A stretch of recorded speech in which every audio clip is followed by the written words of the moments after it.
Mr. McNamara's time as the color commentator, so I'm excited to see the perspective and really looking forward to what this conversation will hold.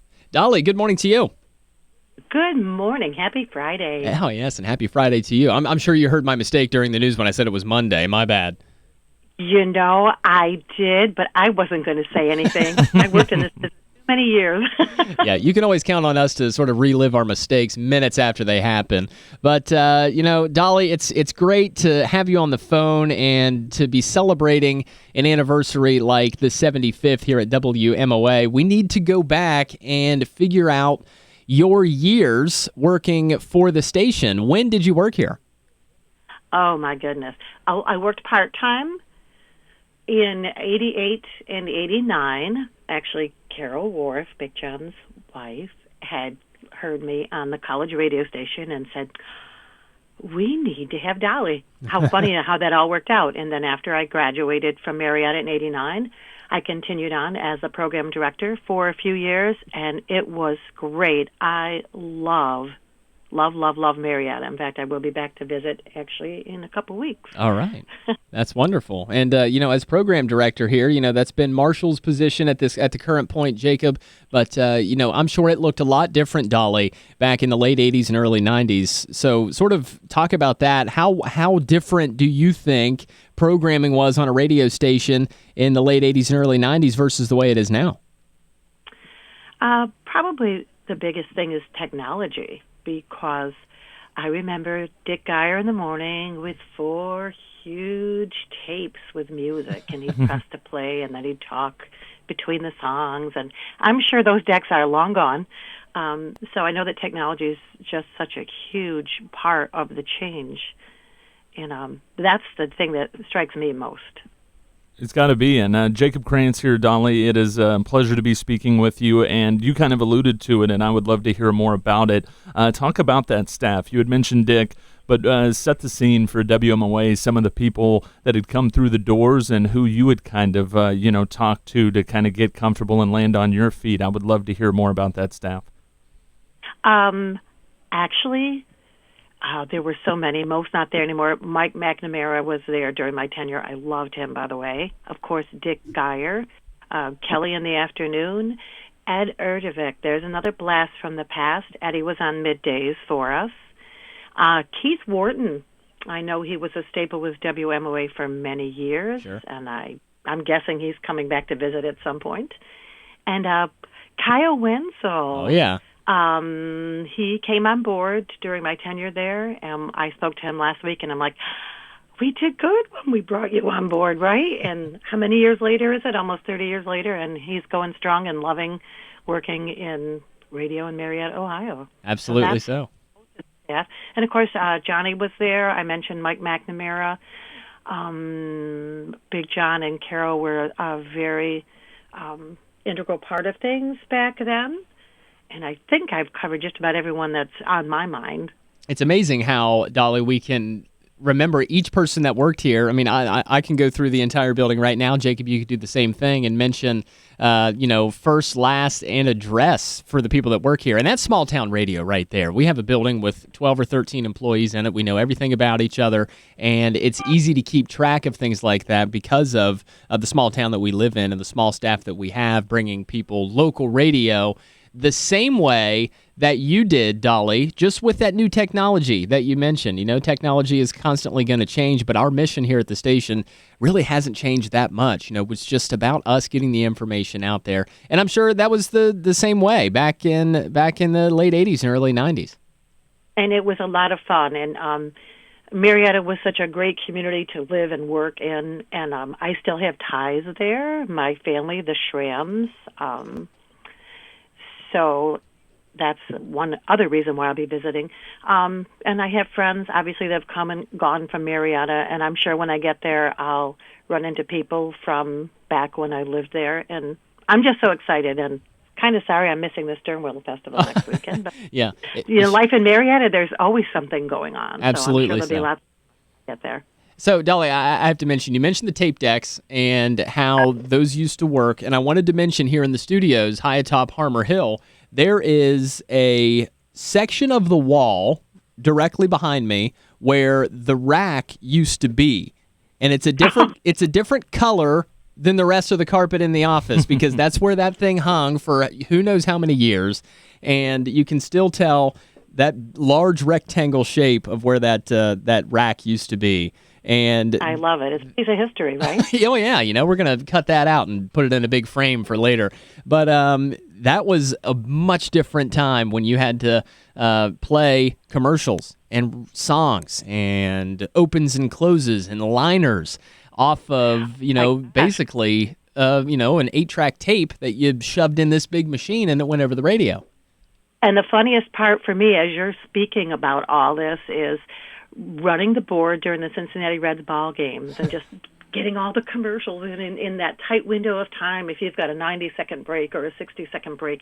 Because if you start that 3 seconds too late, something's going to bleed over on something else at the end of the break. And now the way technology is set up, I'm sure that's not an issue. But we had to be like split second, push the button, do this, do that instantly. You had to be on your game every moment. Absolutely. And I can go back to Pittsburgh Steelers broadcasts just, I would say, in my early days in college, 2011, 2012, and we used to have to follow the paper log and listen to what the broadcasters were talking about, know exactly what portion of the broadcast they were in, and then fire the breaks accordingly. And now with Cincinnati Reds baseball and even Steelers football, that is all automated. The computer handles everything, Dolly.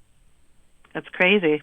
It really is. It's hard to believe. And, Dolly, I did want to mention a segue from that. Some great stories. You had mentioned some things over, just behind-the-scenes things of running the board. But what are some fun memories and, family-friendly things that just come to mind and say, every time I reminisce on WMOA, this is a story that comes to mind. We would love to hear it. I think the biggest thing for me was just the warm and welcoming ways of the Wolf family, from Big John and Carol to Johnny.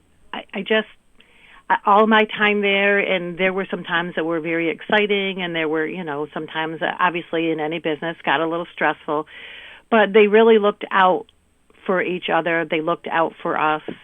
I remember having a family difficulty, and they're like, Dolly, this is going to work out. And something that you mentioned before, but when you only have maybe 10, 12, 13 employees, you do know everyone, and you can be supportive of everyone, because if we don't take care of each other, then nothing really runs well. So that was my big thing, is just the camaraderie and the genuine concern for each other. I loved that, and I still think of it to this day. And I think that's one of the coolest things. And, Marietta is that way, too. But just the Worf family were just always so amazing, and can't wait to get out there and, face-to-face kind of chat with them as well. So that'll be fun. I couldn't agree more. And as a kid from Tennessee, coming to Marietta and not being used to the area, they have really welcomed me in with open arms as well. But I want to talk about something because with this schedule, we see a lot of great names, but we see a lot of men on the schedule as well, and I'm sure you can talk more to it, especially during your time. Just talk about the transition of just being a woman in radio and knowing that you're the minority. What were some challenges that you had to go through, and was it harder than you initially thought, or, with the Wharfs helping, did it make things a little easier? Talk about looking around and really being one of a few people, not only probably at the station, but as at competitive stations as well. Well, it was kind of a mixed bag, to be honest. Because it was all men working there. And so I come in as a female program director and all men working for me. There was a short time when a young lady was there for a little bit, too. And it was a bit of a challenge because I'm from upstate New York, and I was used to the pace of life being a little quicker. I'm from the country as well, so don't get me wrong there. So that was a big challenge for me, because now you're talking with people and you're telling people, some expectations. And I felt a little intimidated at first, to be quite honest. Mm-hmm. But, once I kind of jumped in with both feet and just felt the support from, the Wharfs and also from all the employees, it was amazing how quickly the transition went, and I did not feel intimidated. I'd say about the first 3 months. Summer was kind of challenging for me, and after that it was great. Some other jobs I went to after that, being in middle management, It's always been a bit of a challenge. I know more and more doors have opened since then for women, in positions of program directors, news directors, middle management, even owners. When I moved back to Oneonta, New York, a woman owned the radio station. I went to work there. And so that was kind of fun, too, because people were becoming more progressive about women in the business as we got into the 90s. And I'm sure it's even more so today. Absolutely, yeah. I'm looking back, trying to think of the names here. We had several women that worked in the building throughout the last several years, whether it be Stephanie Filson, Stephanie Wiles, Laura Bays up here at the radio station, and they all had their time in the seats, whether it be in the news department, in the front office, or here on the morning show, and they all did such a great job, and they never really. I don't know the words, Jacob. It just felt like they were a part of the family. We didn't say, oh, you're a woman, you don't need to be in this position. That's not how we roll up here. Right. Yeah. It's just, a different perspective as well. And I think just to go back down memory lane, is there anybody that you look to, a man or woman that, inspired you in the radio business, whether it was on the local level or something that you heard when you were a kid and said, this business is going to be for me? Oh, some of everything. I remember as a real young child listening to what they call skip radio, where late at night you could hear radio stations in other states. WLS in Chicago was huge for me as a child. But then when I got a little older, and people may laugh at this, but Casey Kasem, I listened to. Who didn't listen to if you were, kind of anywhere in those decades, American Top 40. So there were those things. Oh my gosh, as far as boy. No, it's fine. It's a lot of names, and while you think that you can add it, I want to know about the Marietta College side as well, because you had spoke to, what that's like. What was the campus life like, and then transitioning to the radio station? Take us to a blast from the past of what 80s, 90s college life was like here in the Middle Ohio Valley.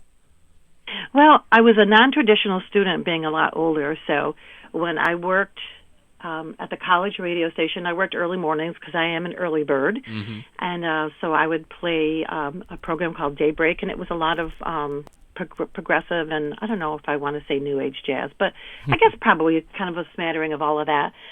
And I'd already worked in radio back in New York before I moved out there. And I also worked while going to college.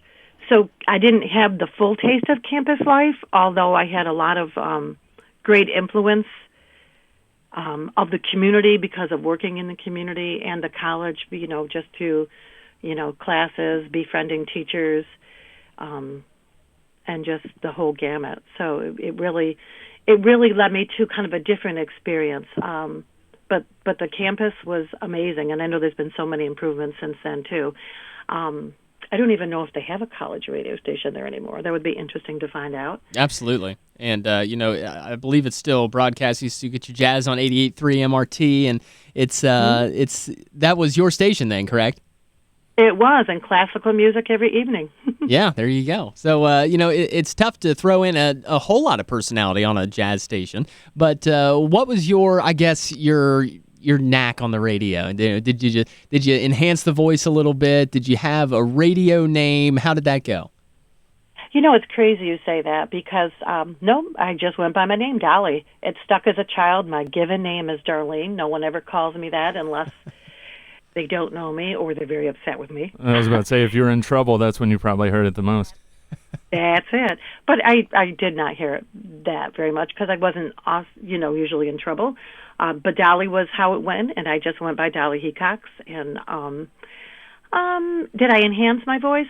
I don't think really, because I really just kind of feel like my calling is communicating with people, whether it's one-on-one at a desk having a conversation, whether the microphone happens to be in the way, collecting, my voice and sharing it with, with people locally or people anywhere else. And that was always the fun of Marietta because, people would start to call and say, oh, can you play this? Or did you know about that news story? And they're like, oh, yeah, I recognize your voice. But to me, it wasn't that they recognized my voice. It was that they recognized that I was a part of this community, a part of WMOA radio, and for a short time, WMRT on the campus. So Absolutely. It was really more about that. And that's special. And to go off of that, what have you seen or what has been your reaction? I'm not sure how much you're keeping up with, how much not only radio has evolved, but how WMOA has evolved to where we're still local and we still have that impact. But I'm not sure if you know, we have cameras and have a video crew now that's doing high school games. And as mentioned with how the behind-the-scenes stuff looks with the pro games, what has, blown you away the most from what you've seen in the changes with WMOA? Well, the video crew part is so exciting because WMOA has always been sports. I mean, ever since I've known and been. So, when I was growing up, the beauty of listening to a ball game on the radio was just so amazing. But now people want to see. They want to see what's going on in the game.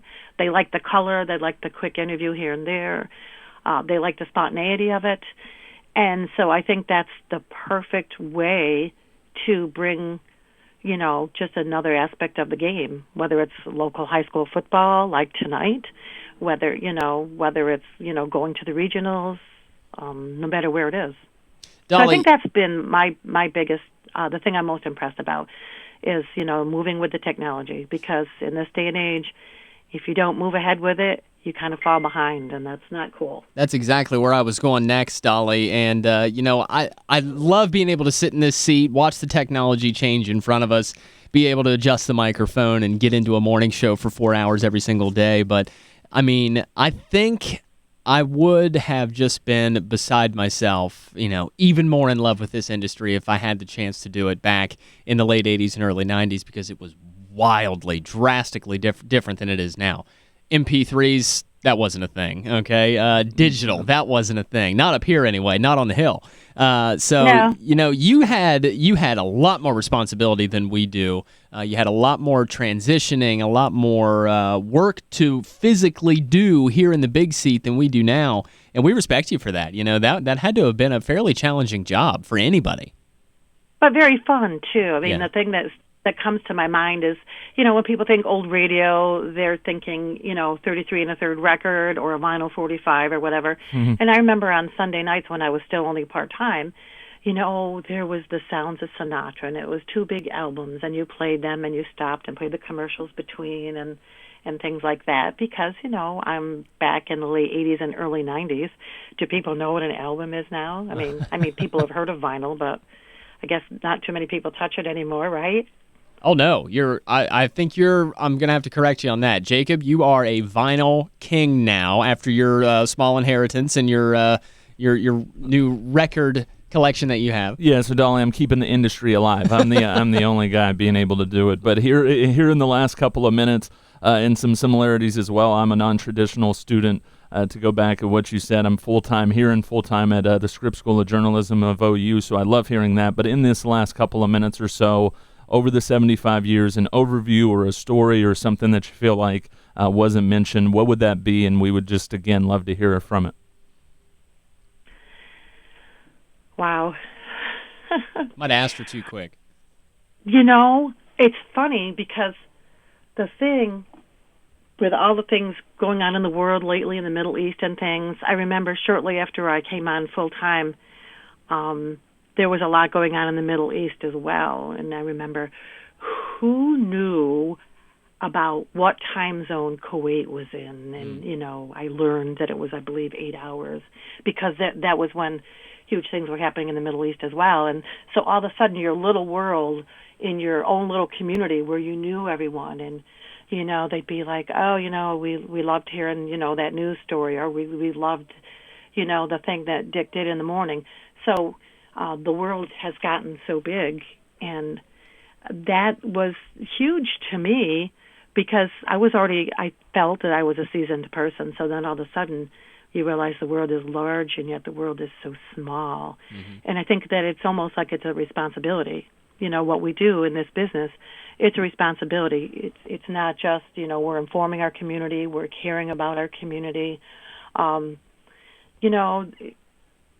there's a flood, if there's a storm, if there's whatever it is, all of a sudden we go from having fun and loving our jobs to loving our jobs, but also really embracing whatever that, monumental event is that suddenly we're in the middle of, and trying to help our friends, our neighbors, our listeners make sense of. Does that make sense? Oh, absolutely. It does, and it is fun. And as you mentioned, there's a lot of highlights, but not necessarily lowlights. It just that is responsibility, and even though it's difficult and stressful, if you're balancing other things, as you mentioned, that's where a lot of the pride comes from, and a lot of the happiness is because you do have that responsibility, and it just adds another level to the things that we do. And from what I've heard, that you did so well. I appreciate that. I just keep going back to the whole Mike McNamara thing. His office was next to mine back in the day, and we always had so much fun. He taught me a lot about sports, and we just laughed about just different things that we were learning about, our community, about different teams, about family things. I heard the clip where he was talking about now he has grandchildren, and I do too. So it's kind of funny how life comes full circle.